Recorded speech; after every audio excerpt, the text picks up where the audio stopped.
guys, good morning. Panibagong video tayo guys about sa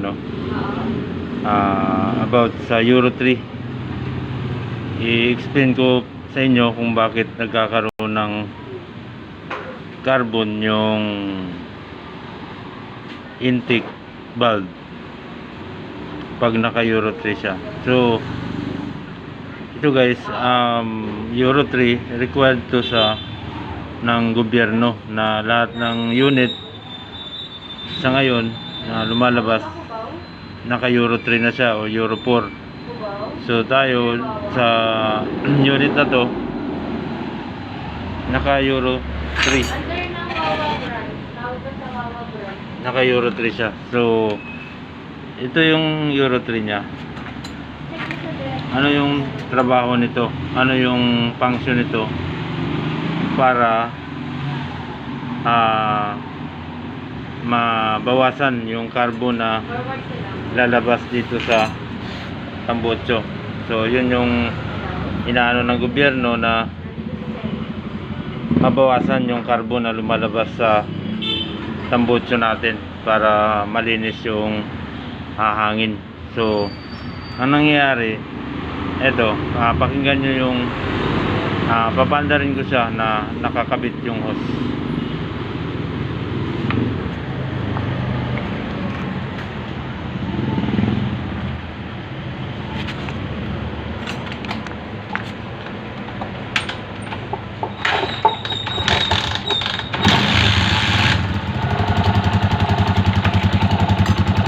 So yan, nakakabit yung Euro 3 nya. Nakakabit siya. So tahimik lang yung under nya. So tanggalin natin yung Euro 3 para maano natin kung ano, saan nanggagaling yung lumalabas dito.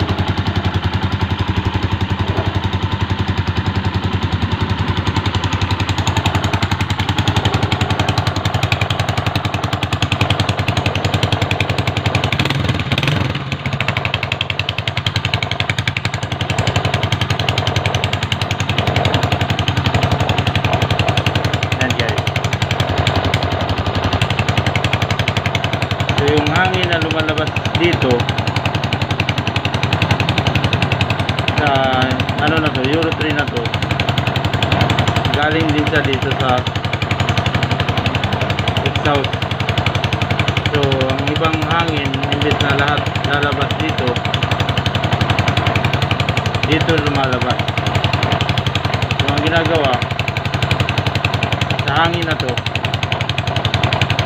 nire-refine nung Euro 3 component. Ito, nire-refine nito yung hangin na lumalabas sa makina.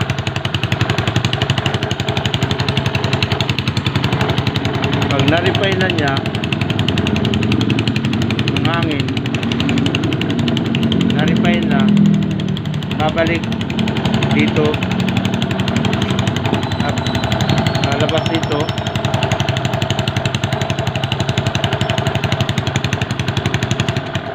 Yan lalabas, yung hangin na lalabas dito